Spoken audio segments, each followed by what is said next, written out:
what are the typical features we would expect to see in a basic SDLC?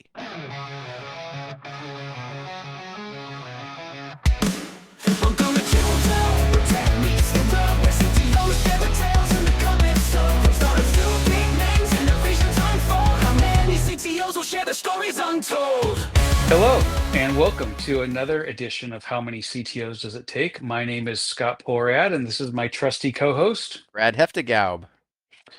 Brad.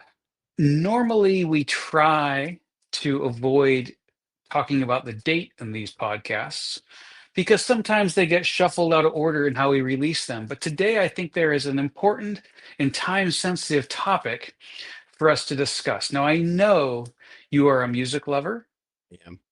I know you're a musician.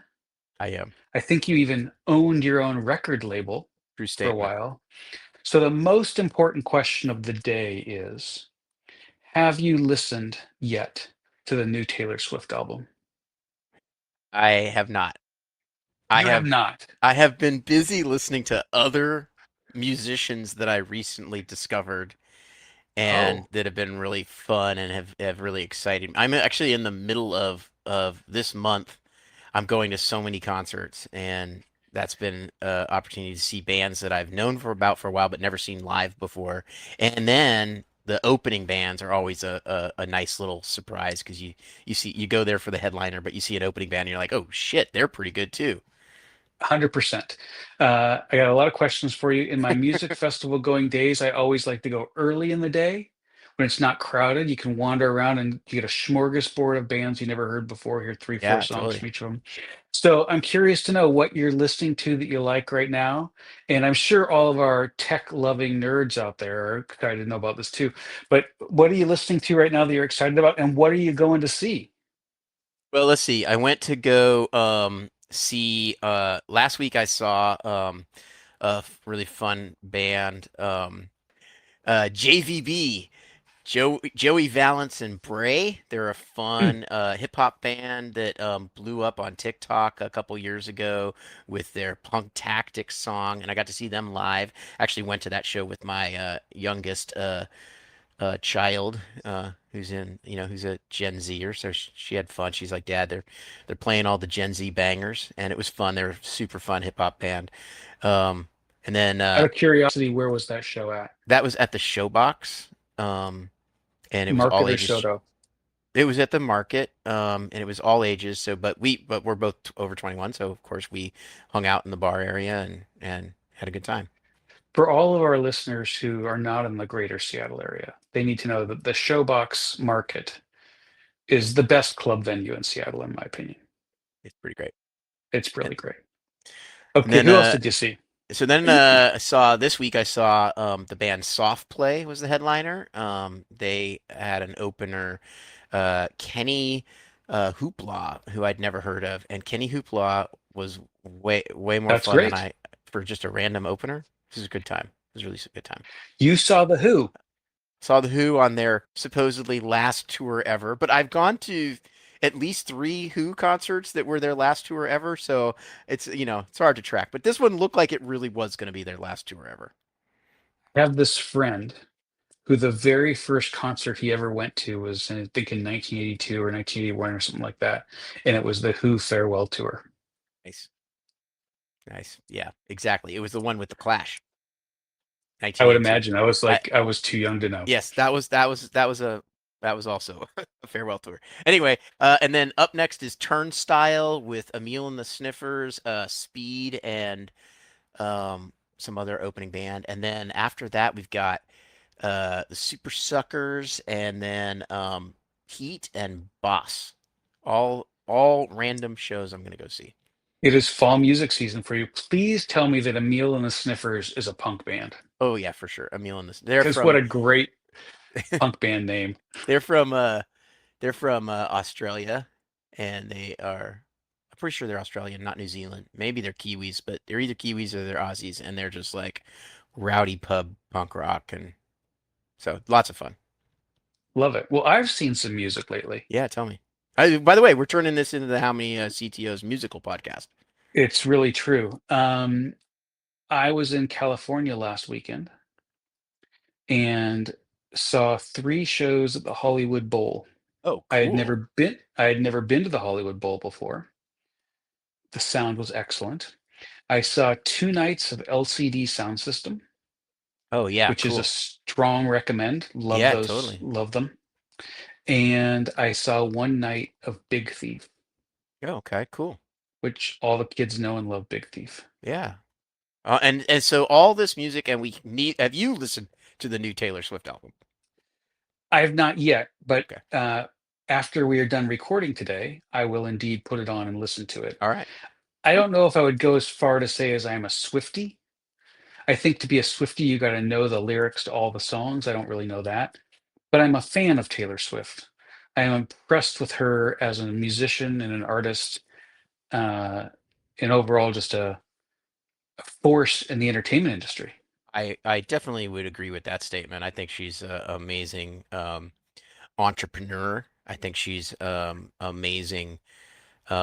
She's incredibly smart and deliberate in her creativity. So that part I'm in alignment with.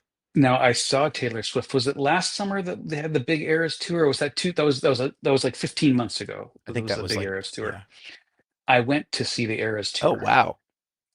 Yeah, I just thought to myself, this is like a cultural moment, and I just want to see it. I just want to see what this is all about. And I was blown away. And I'll tell you, I was blown away by a few things. The fans are just out of this world. She has such an amazing relationship with her fans, and it was super positive. It was a giant sing along. I mean, she could have just got up there and been like, "Okay, we're going to sing this one now, everybody." Like, I think I went with one of my kids, and like we were the only people in there that didn't know every word to It's so every funny song. you say that because when we were at the soft play show on Tuesday, and the opening band I told you was this band Kenny Hoopla.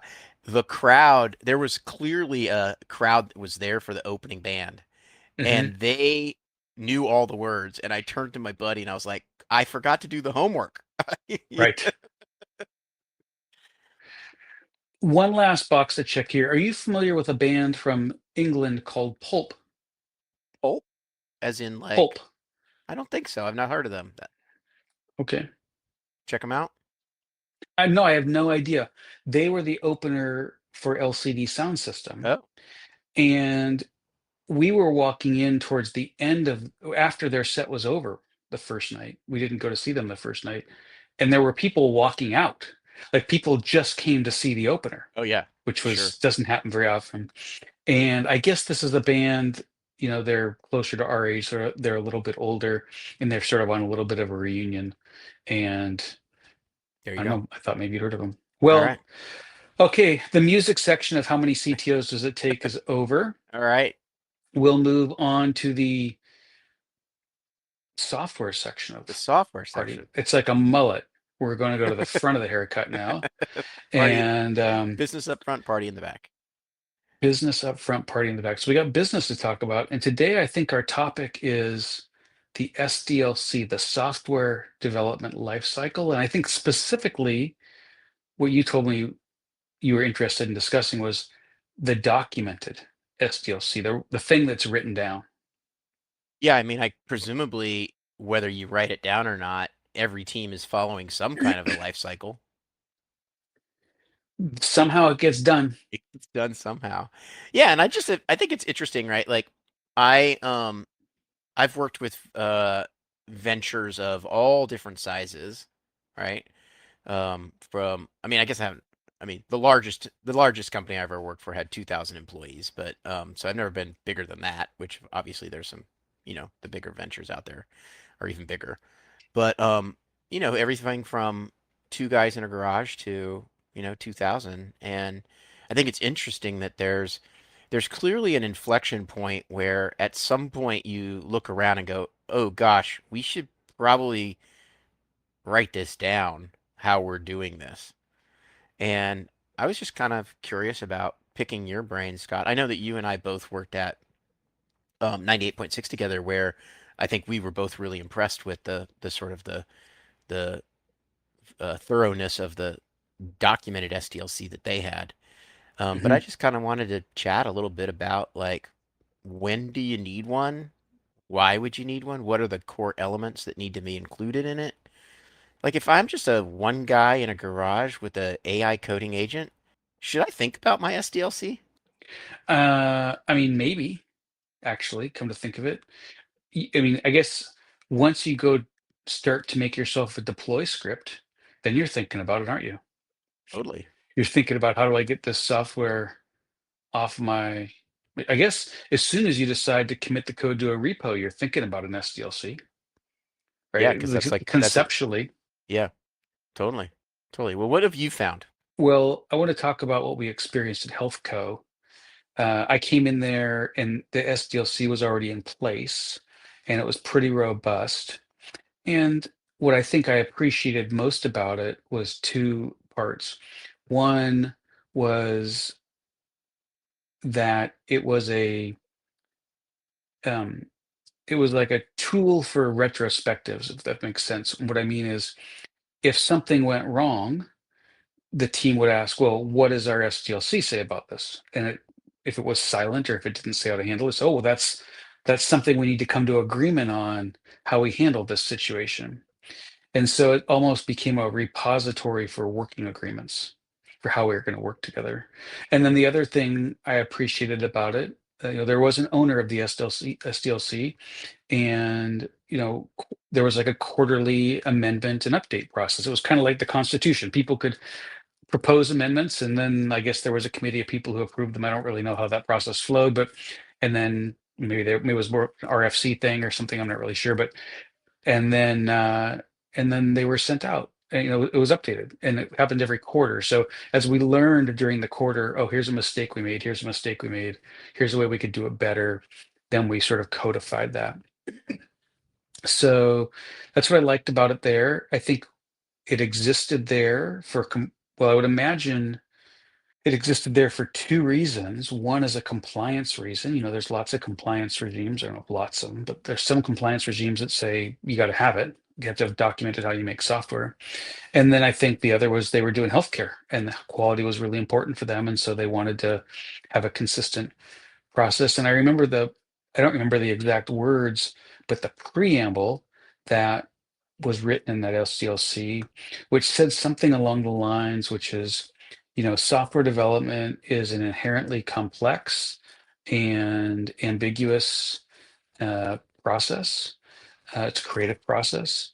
And to the extent that we can standardize any parts of it and we can minimize the complexity and simplify it and make our jobs easier. And I appreciated that. That made sense to me. Um, so those were all things I appreciated about it there. Now you asked when should you have one? Yeah. That's a great question. Um, I think that it's probably a good idea to have one under a few circumstances. One is if you're hiring pretty rapidly. So, like, as you're bringing more and more people on, again, it comes back to that repository of working agreements. Like, so if somebody shows up, they can kind of have an understanding of like, this is how we do it here, right? And so if you're hiring rapidly, or I think even if you have a environment where you need consistency across your teams, or you want consistency across your teams, even if you're not hiring rapidly, and I would suspect there's a number, and that number is probably between, like, I'm going to guess 7 and 15 people, where, probably with 15 people, you can still sort of get everybody in a room and say, hey, gang, this is how we're going to do it. But you start to get to that 20, 25 number, it gets a little trickier to maintain that consistency just verbally, Yeah. right? The sort of oral tradition starts to break down. Yeah. Um, So maybe somewhere in those ranges is where I think it could be valuable. And I know that the company I'm at right now does not have a written SDLC, and we're working to get one in place. And the approach we're taking is, I mean, it's happening. Software development has been happening at this company for 15 years. So we started by just saying, well, let's just write down how it works now. Like, let's not try to prescribe some new fancy way we want to do it. Let's just literally just how do you do it? right? You'll Let's go just ask the document. question. So go ask the question. So when someone has an idea, how does the, to use the proverbial, how does a bill become a law around here? You know, Yeah, totally. what literally, just what are the steps?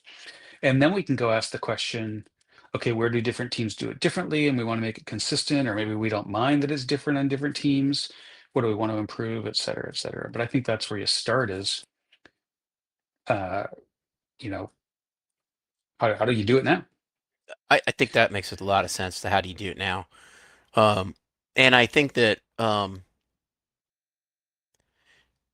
when I think about the do you need one, uh, and I first of all agree with you that like just writing down what you're already doing is probably the easiest way to make one. Um, I think that I want to kind of try to more explore, like I love that you're saying like, hey, it's kind of just the way we do things, and there's a certain number of people that once you have that many people, you can't just use oral tradition to keep everybody kind of on the same Mhm, page. You have to have some other better way than just remind everybody that we see what we're doing and we act mhm, and we tell each other, like write it down. It's easier. Um, it strikes me that there's um well, actually, let me ask a question about this. So I'll make the following statement. I would think that if you were going to do some kind of a compliance certification compliance regime like SOC 2 or HIPAA or something like that, then those are often going to have like expectations and requirements around mhm, things like data security. mhm, Okay, and one of the things that certainly matters about how you write software is how you make sure that you don't have either mistakes made or rogue actors within your organization, which are somehow jeopardizing data security, right? mhm. So to me, that feels like one of the places where no matter how big you are, you probably might have to have something written down to guard against that data, to manage data security. Yeah. So let me ask you that question. Like, how do you, in a world where it's never been written down as an official software development lifecycle document, is there uh is there am I over subscribing to this SDLC concept, or does essentially an SDLC almost immediately exist the moment that you have some kind of a security or an audit policy? Like you and I decided that's just two of us in the garage, but we agree like, Scott, you never check in code unless I code review it, and I never check in code unless you code review it.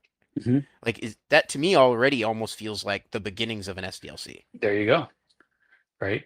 And, from the auditor's perspective, they're going to want to know, typically, they want to know, you know, was this change to the system essentially approved? Did some person in authority authorize this change? And they just want to have uh, the words coming to my mind is trace log, but that's not really what they A would use. paper trail, a Yeah, digital paper. paper trail. They want to have some, yeah, okay, here's a change. Show me who made the change. Show me who approved the change. Right. And your SDLC document would say, well, this is who approves changes and this is who makes changes. And then an auditor would look at that and say, okay, well, prove to me this happened.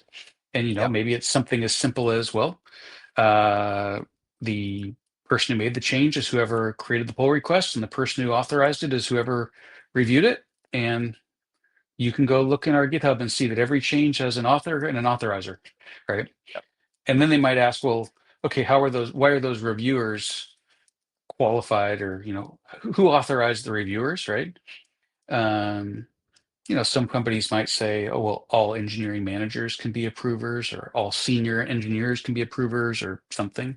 Maybe you have some criteria, but if it's just the two of us and we wanted to be some sort of SDLC compliant, you know or SOC 2 compliant, or whatever all the different frameworks are out there, we would just say, hey, well, every PR is going to get approved by one of us, and by not the person who wrote it, a different person who wrote it. In fact, there's a Right. checkbox, I think, there And in GitHub GitHub. does You can, enforce that. yeah, PR can, what they call it, a, Must be approved and can't be approved by the author. Like there's yeah, a there's a name for those restrictions, but it doesn't matter. The yeah, detail doesn't matter. yeah. So they kind of even enforce that in there. Yeah, I think that's what the compliance regimes want. They want to know, like, show me the provenance of this change, right? Yeah. Because if someone And it, comes along and says, you're embezzling money from this company, the classic office space, there's pennies going to your account. They want to know how that happened. And if so and so in accounting, who's an authorized approver, said it was okay, then guess it's okay. right. Another place where I think this comes in, and I'm not sure this was. I don't know for sure if this has ever been the motivation, or if this is necessarily something you want to protect against. But I have a feeling that there can also be a like maybe the reason that we ended up getting we end up really getting specific about who's asking for the change, and did the change go through enough review, or did the change, like, was there a proposal, was the proposal reviewed, did the proposal then have an estimation? You and I talked recently about the notion of quality, and how quality begins with, like, do we even understand what we're building, Hmm. right? So I'm just kind of curious, where do you think the role of where do you think the role of the upstream from developers starting to think about code? Hmm. Where does that live in the software development lifecycle? At HealthCo, there was a big section of the document was well before developers ever saw the idea. Well, it's interesting you say that. So the company I'm at now has this like there's a documented product development process. It's all these phases starting from way upstream of like idea generation, right? And then there's like this one, it's like, imagine a flow chart, and there's one section on the flow chart, it just says like development happens, right? and then it's Magic and then happens. magic happens, and then data is expelled from that, and we evaluate it, and we go back and do our product process again. And I thought that was funny. I was like, oh, the whole part that the engineers think about as the SDLC for the product managers is just this one box, which is like developers do stuff, right? Yeah, But I think your question is like, how far upstream should the SDLC go? Here's my thought about that. Pretty far, because I think it should include that product part, personally. See, I guess there's a few different purposes for the SDLCs, right? One is like, how do we as a software team just operate efficiently and effectively, which I think is different than the compliance purpose, which is how do we know that the software is doing the thing that the business wanted to do, right? Which is kind of a different purpose. yeah, Now, the Venn diagram is very highly overlapped, right? yeah, But to me, and I think about it more from the how do we know that we're doing the best we can do? And from that regard, I think including further upstream steps is good. Like, getting into that product management space, right? Of like, hey, well, they collect ideas and then they evaluate ideas with finance and stakeholders and customers, and then all those steps. I think is good to write down too, um, because I think it's good to show well to ourselves, but also outside the team, like this is how it gets done. This is how it gets done. I used to give this talk. Yeah, I haven't done it in a while, but when I was at Rover, and I would do it as part of the new employee onboarding in a couple of times per year at the like an all hands, which is like, you know, how do you talk to the engineering team? Not like, what do you say? But like, and there were just three ways. It's like, do you need help with the software you do use to do your job? You go talk to the IT team, and here's how you interface with the IT team. You can go into, I don't know, way to help desk system, or you can go into the Slack channel or whatever. Do you Is there a problem with the software that's out there currently and you need to tell someone about it? Like, here's the avenue that you go to tell someone about it, and it can get flows through to the person who can fix it. Or do you have an idea for how to make it better? And then here's the other channel where you go submit that idea. And in theory, sort of each of those are the three. I was like, there's only three doors to technology at this company, right? And these are the three. And in theory, each of those kind of has their own little SDLC, so to speak, which is like, okay, someone comes along and says, I see a problem with the software, right? What are the steps that they follow, right? yeah, Where's the button they push if they think it's emergency, or where's the, ticket they submit if they think it's not an emergency or whatever. And, you know, that third one I mentioned, which is I have an idea for how to make it better for our customers, is just the beginning of that SDLC. Someone has an idea. What happens with it? Goes into a bucket: project management, product management, does whatever they do, thinks about it, right? They Yep. make a I think it's useful to go way upstream, even in a lightweight way. Um, it might be in a small company, if it's just you and me, two people, it might be you have an idea, put a sticky note on the wall. Yeah. Right. That's step one. Well, and one of the things that we would want out of that, like if we just take our let's just take our TO part of our CTO hat off and put our part on, right? Which is Yeah. where we're like a chief, we're steward to the business, right? Like a big piece of being a steward to the business is how do we know that the investments we're making are worthwhile investments? Yeah, Right? for So sure. if you only sort of think about the process of writing code, but you don't think about the process of what comes into the request bucket, right? Right. And you don't have some thoughtful, systematic way of evaluating those ideas, right? Yeah, Then that's a uh, that's probably a road to wasted money. absolutely. And that's more of a typical product management type of function. But even within engineering, we have engineering driven investments that you want to do that as well. I think that's critical. In fact, I would actually say from a business perspective, it's interesting. So often in our careers, I'm interrupting myself, I'm sidebarring myself. So often in our careers, at least in my career, I have CEOs who say, hire more engineers. Do you need more engineers? How can you go faster? And what I say sometimes, and I say it more politely than this, well, why don't we just pick better stuff to work on? Right, Right? right, Like right. And we've it's talked the about that. If all of a sudden we're way more efficient as engineers, it doesn't necessarily mean we get more value done. It might be we're just getting more things that aren't that valuable done. going nowhere fast. Yeah. So like Yeah. I learned that from my experience. Actually, the head of product management when I was at Rover was a really big believer in that. Like, hey, let's the classic ready, shoot, aim. He was a really big like, no, no, no, let's aim ready. Let's really think about where we're going to aim, and then when we aim, like we're going to pull the trigger hard and blast it. We're going to really think this through. And I admired that and that his thoughtfulness up front. Um, his he had a lot of really positive things to contribute to like my experience, but um, I think I that's have absolutely right. I have two like pieces of this that I wanted to pull on different threads on, and maybe you can tell me which one is more interesting or which one we should do first. So one really simple thing is you and I are talking about this SDLC or how software gets done as if it's just like, well, obviously we know how to do it. We've been doing it for 30 years, right?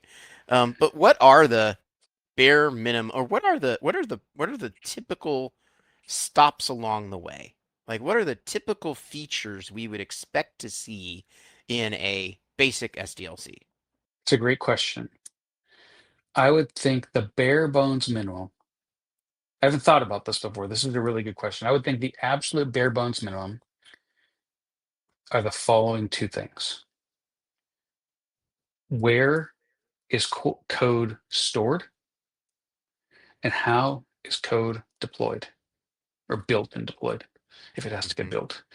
Because ultimately, like you can't have everybody with their own different copies of the code. I don't know, I've lived in those days. That's craziness. Yes. And Early days of version control. totally, where version control is a folder on the production server and everybody goes and makes a copy of it. Yep. Someone changed a symlink and that's the new version. Um, Hey, blue green, baby. so think, hey, we all agree, like, here's the repo. Um, and maybe I guess part of that has to be on sort of what your kind of like branching strategy is. But I don't think that's too hard. I mean, there's known patterns out there. You can just say, look, we follow this strategy. But you got to have one. You can't have one person having a main line and So, branching off of it, another person making release branches and deploying. You have to like one way you store code and r- one way you deploy code.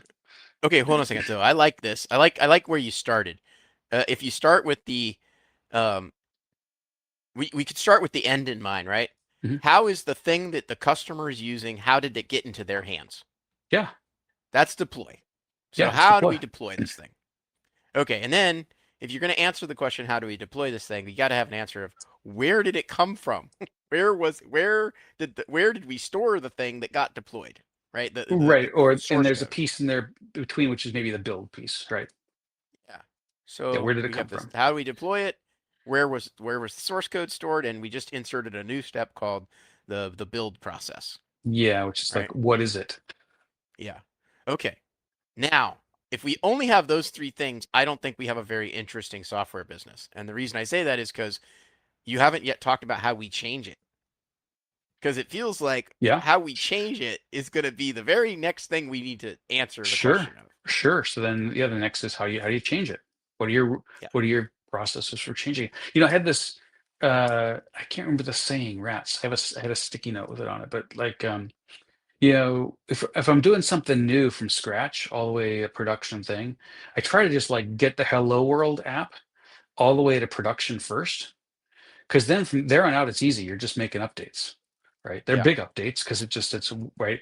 But I've seen this thing where you like somebody builds a whole bunch and then they're like ready to go, and then it's like, oh well, now there's this all of this work you got to do to go from it's in wherever you store it to like making it live, and that's pretty heavy lifting. And if you do that up front, it's often lighter weight. But Yeah, your point totally. is 100%. that I only bring that up from the, yeah, how do you change it? Once you've got it somewhere, how do you start changing it? How do you change it? Right. And that's where we then start to peel that onion and we get the answer. We get, deeper. The next layer of those questions are, well, how do you change it? Probably the answer is there's a version control system somewhere, and we're checking into version control.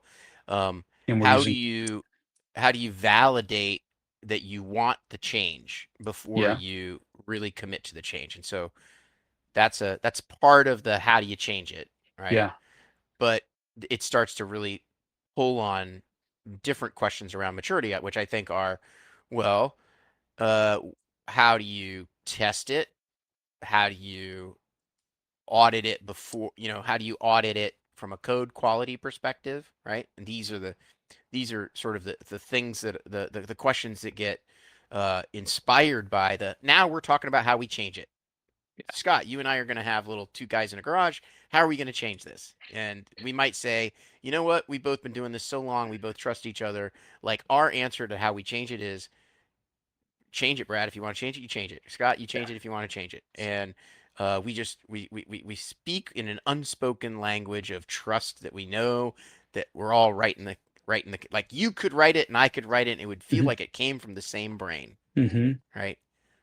So there's a piece in here. I'm not sure where it fits in this part of the kind of the life cycle, but I think about it from a operational point of view, which is like if something is broken and I go look at the last commit or the last deploy, I want to know what was in that deploy. And of course, I can look at the code and I can see, but I would really like for there to be a description somewhere, Change log. either a change log where someone said, this is what I'm trying to do here.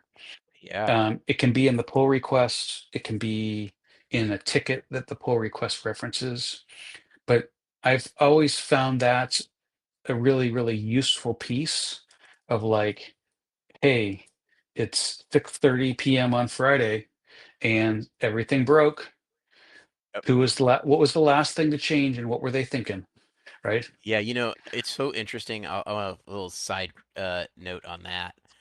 Um, one of my newest first of all, I agree with everything you just said about like what is the change that was made, and I think that I've been a big believer. GitHub and pull requests into whether your develop branch, your mainline, whatever that might be. That's like kind of been the regime that I've lived in for the last at least 15 years. Hmm. It wasn't always GitHub, but it was like Git and things like that. Hmm. So kind of the notion of the commit log and the pull request, like I've always been pretty adamant that at the very minimum, the thing that got merged into the main develop branch, whether it was Hmm. main or whether it was develop, but the thing that went from the developer into the group version of the code, that had better have a high quality description attached to it, Yeah, right? or referencing that description for sure. Yeah. And that's coming What? back to something we talked about earlier. That's what auditors want. Yeah. What was this change? Why was it there? Yeah. What's interesting is, and I'll admit this is a little bit of like personal growth. I I I- it drives me crazy when I see individual Git commits Mhm. that are things like try this. That didn't work. Try again. Right? That drives me crazy. And um, and what's really interesting is I have found that the AI coding agents now, if I've been working, even if I'm the one writing the code, I'm just writing code or I'm having the agent write code. When I tell the agent, time to commit this. This is a good checkpoint. Commit it. Mhm. Man, they write really good commit messages. Oh yeah. And I'm like, all right. Like I would have never written that, but they wrote it and it'll come in handy if I ever come back and look at this in the future. Yes. Yes.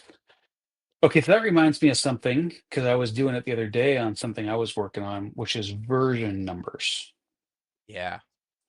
and how that plays into the SDLC. I guess we have hashes on a PR. Lots of times deploys get a hash somehow associated to it. But versions I are think it kind depends on the scale of your project, but yeah, it kind of I know depends. recently, not recently, but within the last you know, year or so, at, the one of the companies that I work with, we basically adopted SEMVer, semantic versioning. Hmm. So basically all of our components have a, major dot minor dot sub classification to them, and you can't change the semantic meaning of the API with a minor version. If you're going to change the semantic meaning, you have to you have to bump the merger, and you have to support, we agreed to support the old version. And so that significantly changed. That was a great example of a SDLC thing, right? So we had we changed one, the back end changed something, and then the front end didn't know about it, and boom, some bug got introduced, and everyone's like, wait, this code is not expecting that behavior, right? Oh, okay. Well, let's agree that we don't change the semantic meaning of stuff unless we support the old version and have a new version and give some kind of a and that bug happened, retrospective, figure out what happened. Oh, let's make a decision about how we change things. Absolutely turned into a new way of working that has um I think in the ultimately it's made us go faster, right? But there's trade-offs with it. And I think that's kind of an interesting aspect of how SDLCs need to evolve as you learn things. Yeah, I think that mentioned this earlier. To me, like after sort of the sort of foundational, just nuts and bolts, like we were talking a minute ago, it sort of becomes just a repository for all the things you learned in retrospectives, where you say, "Oh, let's not do that again." Right? And often you say that, but an SDLC gives a written document gives you a place to like actually put it and say like, oh, if we increment the version, this is what we do, whatever, or we don't Yeah. increment the version unless we do the whatever. Sidebar, I have a Yeah. question for you. I Yeah. think I think I've made this mistake several times. It always seems like versioning is one of those things where you never do it early because you just don't. But then you get a little ways along, and it sure would be nice to have it. And it's probably one of those things that's worth just kind of like putting in a little extra effort up front to have it. Because if you ever have any Yes. success and ever grow to any number of people, it'd be handy. Yeah. You know what's interesting? So I feel like we haven't totally pulled on the thread of the what are the kind of uh building blocks No, to we a haven't. but I will say that this is a little bit of a story of like get stuff in early. Um I have really become now, and it's all my individual, personal projects that I have, you know, I I am really loving the idea of right from day one, especially now that I have coding agents write so much of the boilerplate for me. It's like from day one, it's like, yeah, I've got a CI/CD that works that when I've got a develop branch and a main branch, and when I open a pull request, boom, I get an ephemeral environment up and running that I can play with the latest version, Mhm.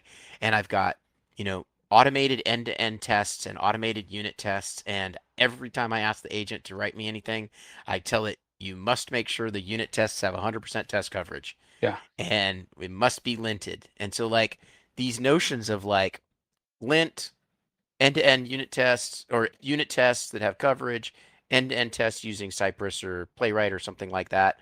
and then just having like no no change to the code can happen unless all those things pass.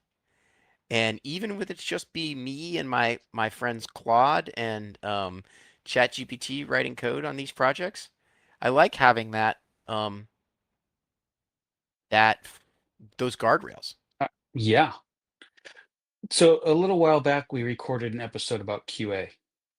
Yeah, And we talked about, I remember I was saying about how, like, to me, QA begins way upstream with, like, yeah, do you have accurate requirements? Right. yeah. And so all those steps in that process, do you have accurate requirements? Did you write a technical design doc? Was there a code review? Was there test automation? All these different steps along the way. Was there monitoring on this? All these kinds of things. All these steps along the way that ultimately lead to quality. To me, as you get as you make the SDLC more robust, those are all parts that just go into the SDLC.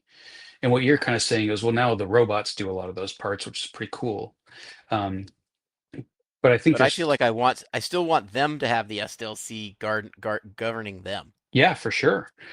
But You I know what I think mean? I think all that's part of it. I think, to me, if you're going to purely go just from the engineering point of view, I would say the SDLC starts with a written design doc.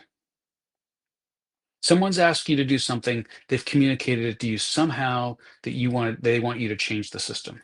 Maybe they wrote you a document, maybe they whispered something in your ear, who knows. Step one, you write down how you're going to do it. Hey, okay, so I love that idea, but I feel like I want to challenge you and say I think there's a step before that that I think may be even more important. Tell me. And that is, do you have you described the feature correctly? So in other words, not the how I'm going to code it, but the what is it that I'm building.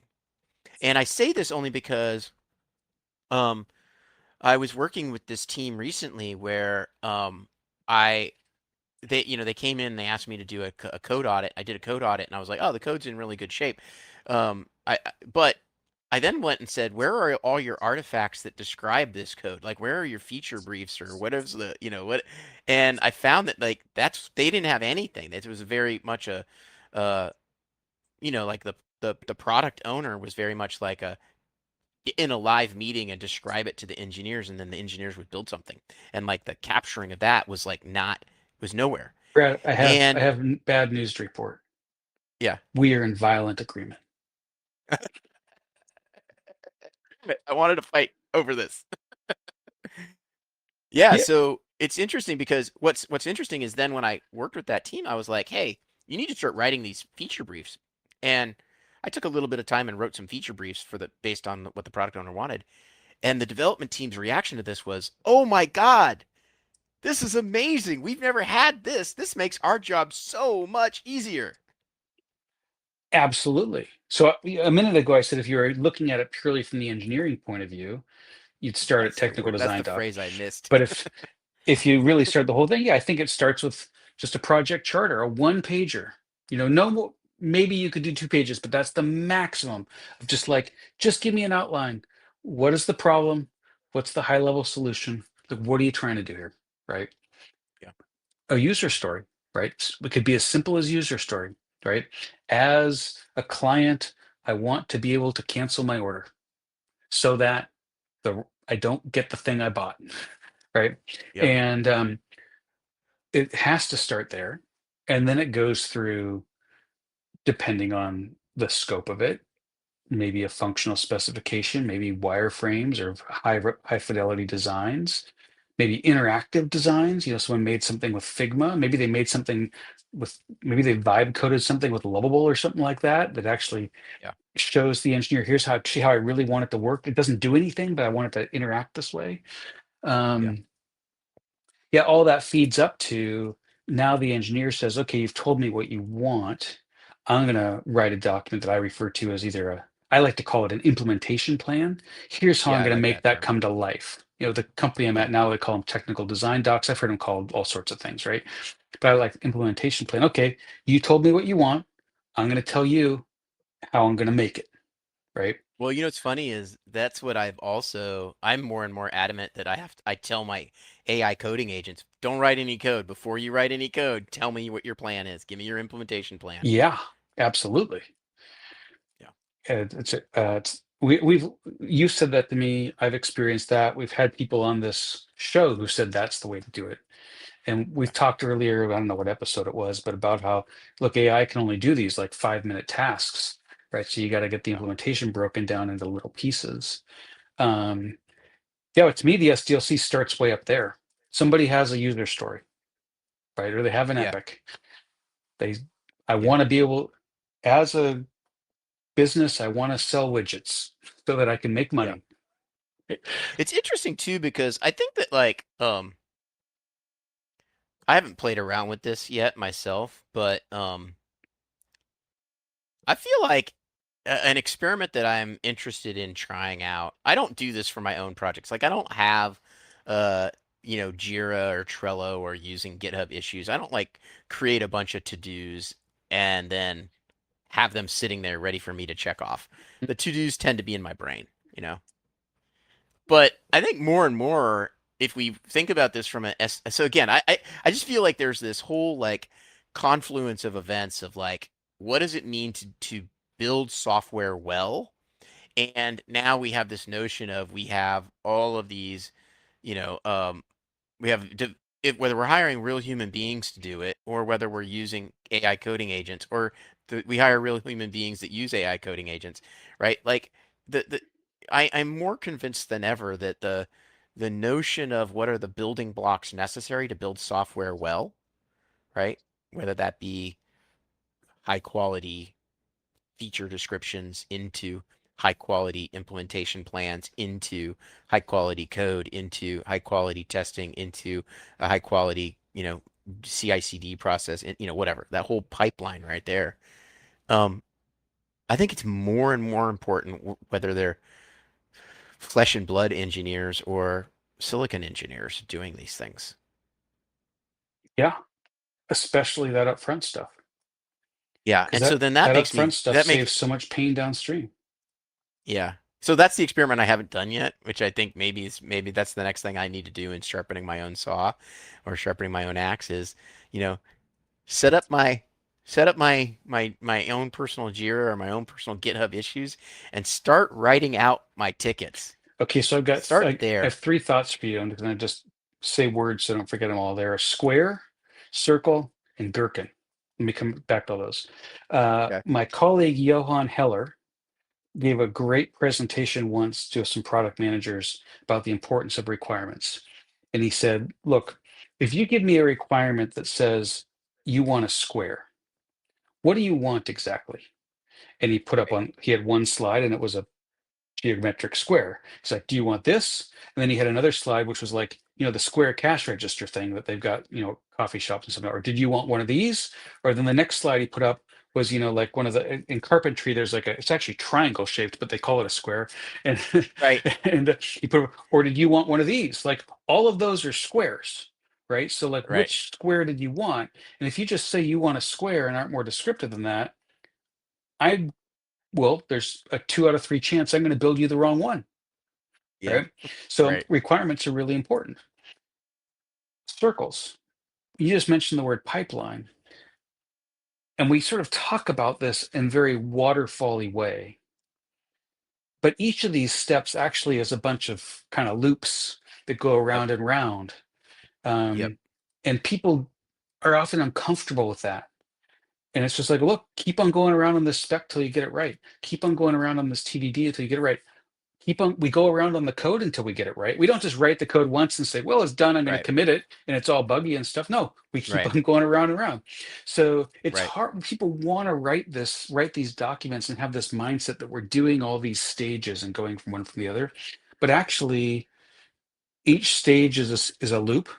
And sometimes it's actually a loop back to the previous stage. That's fundamentally agile scrum, right? Which is like, we're going to Yep. put this in front of the customer and they're going to say, oh, no, no, that's not what I really wanted. And we're going to go back to the beginning.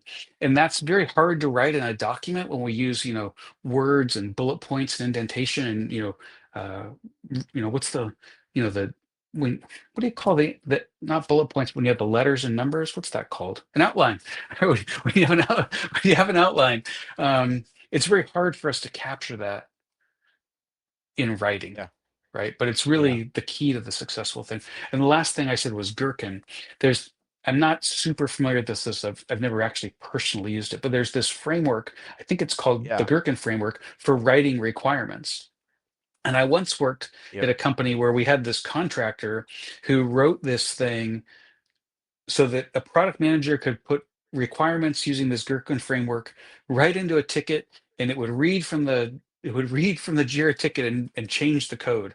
And I was like, whoa, that's cool, but we're not there yet, right? But Right. now Right. with AI and vibe coding, we might be getting Yeah. a lot closer, Yeah. Yeah. Gherkin. especially especially if those requirements can have acceptance criteria and all those kinds of things. Yeah. Yeah. S- Okay.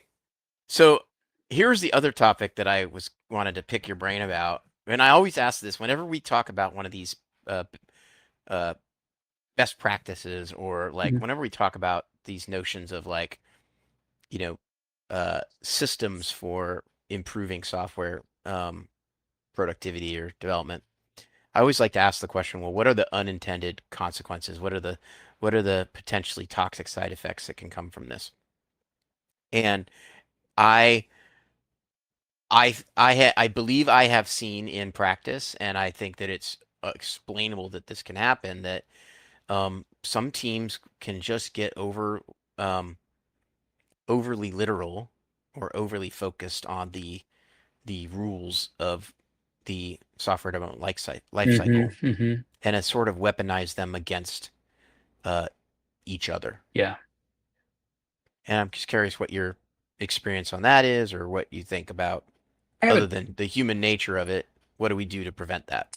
I haven't had that experience of weaponizing, but I've had the other experience of like software engineers, look, we write code and code has to be precise, right? It has to do exactly what it has to um there's not ambiguity when the code's written. It does a thing, one thing or the other.